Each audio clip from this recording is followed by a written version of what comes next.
मेधा कुलकर्णींसह हिंदुत्ववादी संघटनांनी केलेल्या आंदोलनानंतर शनिवार वाड्यावर पोलीस बंदोबस्त वाढवण्यात आलाय। नमाज पठणाच्या व्हिडिओनंतर हिंदुत्ववादी संघटना आक्रमक झाल्या। यावरून विरोधकांनी मेधा कुलकर्णींना घेरलेलं आहे।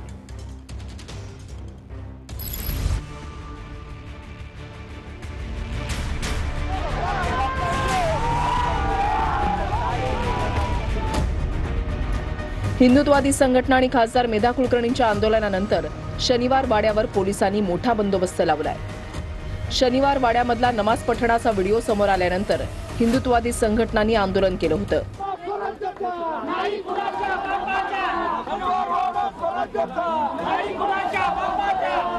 शनिवार वाडा परिसरामधला दर्गा हटवण्यासाठी मेधा कुलकर्णींसह हिंदुत्ववादी कार्यकर्ते आक्रमक झाले होते। त्यानंतर आता पोलिसांनी शनिवार वाड्यावर मोठा बंदोबस्त लावलाय। मेधा कुलकर्णींनी शनिवार वाड्यामध्ये जाऊन आंदोलन केल्यानंतर सुषमा अंधारेंनी टीका केली आहे। मेधा कुलकर्णी गोंगाट करतायत, त्यांची सखोल चौकशी करा अशी मागणी अंधारेंनी केली आहे। तर निवडणुका आल्यावर भाजपचं पार्ट टाइम हिंदुत्व जागं होतं अशी टीका वसंत मोरेंनी केली आहे। मुरलीधर मोहोळांची चौकशी झाली पाहिजे आणि मेधा कुलकर्णीची सुद्धा चौकशी झाली पाहिजे।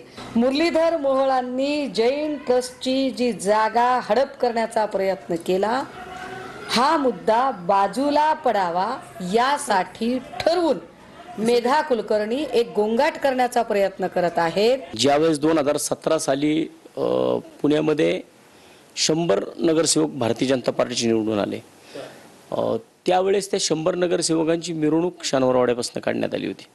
मग त्यावेळेस या भारतीय जनता पार्टीच्या लोकांना माहित नव्हतं का तिथं दर्गा आहे म्हणून आतमध्ये? मेधाताई म्हणण्यापेक्षा मला वाटतं भारतीय जनता पार्टीचे हिंदुत्व जागा झाले आणि त्यामुळे हे सगळे प्रकार चालू आहेत। तो दर्गा 1936 साली त्याची नोंद आहे। मग मेधा कुलकर्णी उचलली जीभ लावली टाळायला कसे बडबड करू शकतात?